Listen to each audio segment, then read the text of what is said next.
The northern theater of the American Revolutionary War after Saratoga consisted of a series of battles between American revolutionaries and British forces. From 1778 to 1782 during the American Revolutionary War, it is characterized by two primary areas of activity. The first set of activities was based around the British base of operations in New York City, where each side made probes and counterprobes against the other's positions that sometimes resulted in notable actions. The second was essentially a frontier war in upstate New York and rural northern Pennsylvania that was largely fought by state militia companies and some Indian allies on the American side, and Loyalist companies supported by Indians, British Indian agents, and occasionally British regulars. The notable exception to significant Continental Army participation on the frontier was the 1779 Sullivan Expedition, in which General John Sullivan led an army expedition that drove the Iroquois out of New York. The warfare amongst the splinters of the Iroquois Six Nations were particularly brutal, turning much of the Indian population into refugees.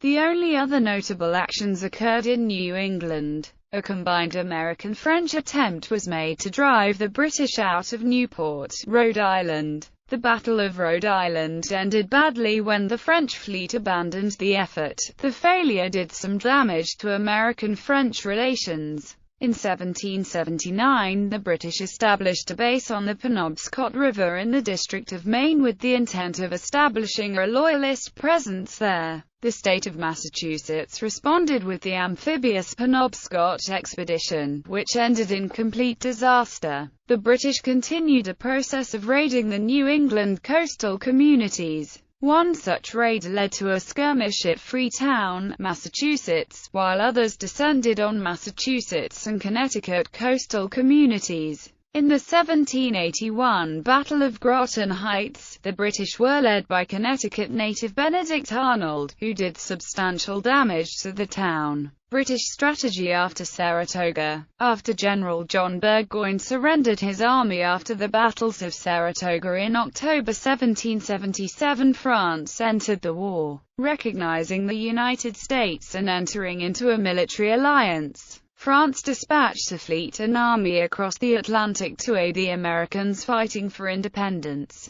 In addition to pursuing military operations in the Caribbean and the East Indies, France also applied pressure on Spain to enter the war, although this did not happen until 1779. Spanish actions in other theaters further stretched British military resources. These strategic changes forced the British to shift their attention away from North America, moving troops, ships and resources to defend the West Indies, India and other colonial possessions, as well as guarding against the threat of a French invasion of Great Britain itself. In North America, the British withdrew from Philadelphia in 1778, and made New York City the headquarters for the North American theater of war. They then embarked on a southern strategy, in which they sought to gain control over the colonies of Georgia, North and South Carolina, and Virginia, where they believed Loyalist sentiment to be strong. This activity formed the bulk of military activity in North America for the remainder of the war, but actions and forays occurred from British strongholds in Quebec, New York, Rhode Island, and Nova Scotia. Following their consolidation after the Saratoga disaster, the British began recruiting American Loyalists and native allies in great numbers to make up for their lack of army troops.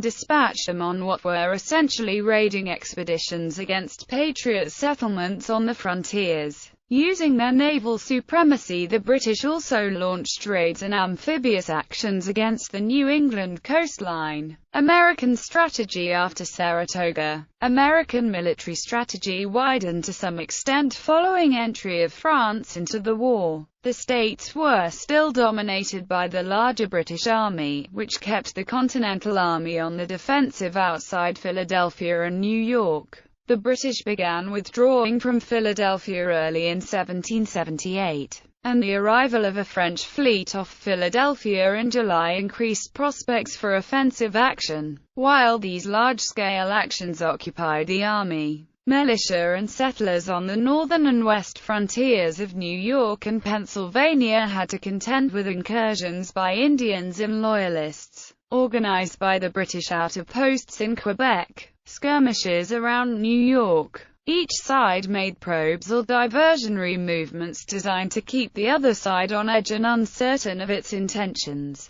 General Clinton sent troops to clean out that nest of rebel pirates at Little Egg Harbor, New Jersey. In the Battle of Chestnut Neck on October 6, 1778, the British destroyed some American supplies, and on the 15th surprised Pulaski's Legion in the Little Egg Harbor massacre. Apparently as a diversion to draw attention away from that raid, Clinton also sent troops into northern New Jersey. During those movements, 12 companies of British light infantry led by Charles Gray surprised and slaughtered a sleeping company of American dragoons in the Baylor massacre. On September 27, 1778, in May 1779, Clinton captured the outpost at Stony Point, New York, which guarded one side of a major crossing point on the Hudson River. When he weakened this force to provide troops for William Tryon's coastal raids, Washington devised an attack to regain the position. In the Battle of Stony Point on July 16, 1779, the fort was stormed by Anthony Wayne's light infantry. Clinton later withdrew his forces back to New York as part of the planning for the invasion of the southern states. Later in 1779, Light Horse Harry Lee led American troops in a surprise raid on Paulus Hook in present-day Jersey City, New Jersey that weakened British control of northern New Jersey. In early 1780, a British attack against an American outpost in Westchester County, New York resulted in about 50 American casualties and 75 captured in the Battle of Young's House. The last notable action in the New York area was an attempt by the British to regain control of northern New Jersey in June 1780 by attacking the main Continental Army camp at Morristown. The first British Hessian thrust by Wilhelm von Kniphausen was blocked at the Battle of Connecticut Farms on June 7.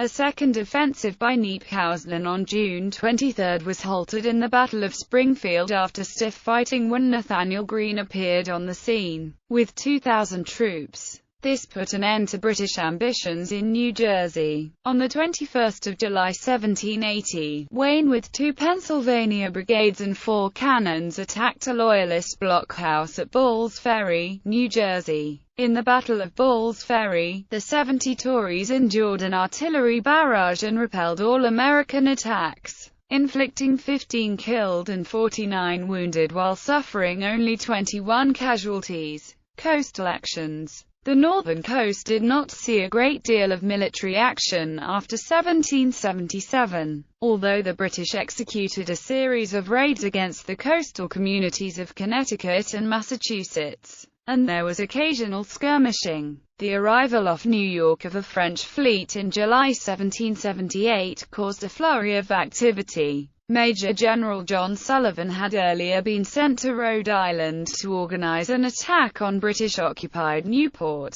The British raided his supply caches, as well as destroying military defenses and significantly damaging several communities on Mount Hope Bay. Sullivan's efforts became part of the first major attempt at Franco-American cooperation after the idea of an attack on New York was rejected. Marred by bad weather and poor communication, French troops arrived but were not used, and the Americans, while in retreat after a brief failed siege effort at Newport, fought an inconclusive battle with British forces in the Battle of Rhode Island. General Clinton marshaled troops from New York intending to support the New York garrison, but he arrived off Newport after the Americans had been driven off. Clinton instead ordered these troops on a raid against New Bedford, Massachusetts and Martha's Vineyard in September 1778. He also ordered a series of raids on the Connecticut coast led by William Tryon in 1779. The most devastating raid was against New London in 1781, led by turncoat British General Benedict Arnold. In the summer of 1778, British military planners in London began to develop plans for a new Loyalist settlement in Penobscot Bay. An expedition was organised in early 1779, and on May 30, a fleet carrying troops and supplies left Halifax, Nova Scotia. Arriving about 2 weeks later, the British established a series of fortifications on the east side of the bay. The state of Massachusetts organised an expedition to drive the British out, with minimal support from the Continental Congress. This expedition ended in disaster, with the entire fleet destroyed and nearly half the expedition's men killed, captured, or wounded. It was the worst defeat of an American naval force until the 20th century. Failure of the expedition was attributed to a lack of well-defined command between the land and naval components, and Commodore Dudley Saltonstall's unwillingness to engage the British fleet that arrived in relief. Frontier War. Expanded Native American role. In the aftermath of the Saratoga campaign, a frontier war emerged. Before Burgoyne's campaign, Quebec's Governor Guy Carleton had previously restricted their use in Quebec territory. Carleton was, however, ordered by Secretary of State George Germain to expand recruitment. This Carleton did, encouraging and funding John Butler at Fort Niagara for the purpose. Some of these recruits joined Burgoyne, while others joined Barry Street Ledger on his equally unsuccessful siege of Fort Stanwix in August 1777. The bloody Battle of Oriskany, fought mainly between Native Americans on the British side and Tryon County militia accompanied by some Oneidas, exposed fractures within the Iroquois Confederacy and marked the start of a bloody intra-Iroquois civil war. Although there were still tribal interests that wanted to remain neutral, vocal advocates of war, including the Mohawk leader Joseph Brandt, and the continued persuasion of John Butler, convinced many of the Iroquois, particularly the Senecas and Cayugas, to take up arms for the British. These forces were principally led by war chiefs leaders Corn Planter and Sa Yinkerita, although Brandt led a contingent of Mohawks and a small force of Loyalists known as Brandt's Volunteers. Brandt's recruitment of Loyalists sometimes put him at odds with the Butlers, who were also recruiting Loyalists for their ranger companies. Raiding in the valleys. 1778. These forces engaged in destructive raids on outlying settlements of New York and Pennsylvania in the Mohawk, Susquehanna, Delaware, and upper Hudson River valleys. These operations were primarily under the leadership of John Butler, his son Walter, or under the direction of one of the war chiefs. They were supplied by the British in Quebec and sympathetic Loyalist and Indian communities. These raids sometimes crossed into the territory of present-day Vermont, territory that was formerly claimed by New York but had recently proclaimed independence from New York after many years of dispute. The frontier settlers organized militia to defend themselves, and were supported by a few Continental Army regiments based at Fort Schuyler, Cherry Valley, and the Wyoming Valley. These defenses were largely ineffective at preventing the raiders from acting, but communities were sometimes warned of impending attacks by friendly Oneidas, most of whom sided with the Americans. In 1778, Brandt recruited a mixed force of Loyalists and Iroquois, and started his frontier raids with an attack on Cobleskill, New York in May 1778, and the Senecas operated in the Susquehanna River Valley, driving settlers out of present-day Lycoming County, Pennsylvania in a series of actions that became known as the Big Runaway. The Butlers and Senecas joined forces in early July to attack the Wyoming Valley. Although Brandt was not present, atrocities claimed to have been committed there contributed to his reputation as a monster, and the Seneca were outraged at false accusations that they had committed atrocities.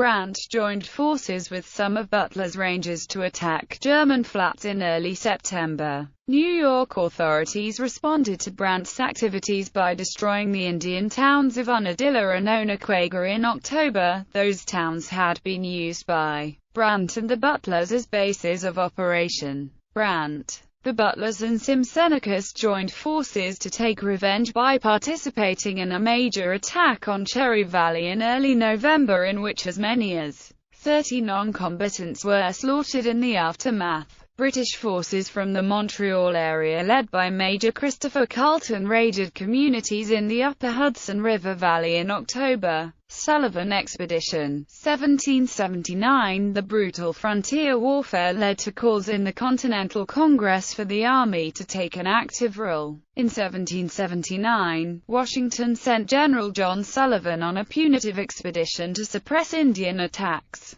Sullivan and his troops systematically destroyed Iroquois villages, successfully driving the Iroquois north into Quebec. In the only major action in that expedition, Sullivan's forces defeated those of the Butlers and Brandt in the Battle of Newtown. Brandt led raids that specifically targeted the villages of the Oneida and the Tuscarora, who also supported the American cause. This destruction of Indian villages on both sides effectively depopulated much of the Iroquois territory as the survivors of the raids became refugees. But Sullivan's expedition failed in its objective of stopping or reducing the frequency of frontier attacks. In April, a few months prior to the Sullivan Expedition, American Colonel Van Schaik led an expedition of over 500 soldiers against the Onondagas, destroying several villages. Raiding continues. The Butlers continued to attack New York frontier areas while Brandt became more active on the Western Front. In early April 1782, Anhup defended the fort of Miller's Blockhouse against a Shawnee Indian attack for over 24 hours in 1782 while 8 months pregnant, after her husband was murdered and scalped. Even after preliminary peace was agreed in 1782, Brandt tried to continue the war, but was forced to abandon the effort when the British stopped supplying him.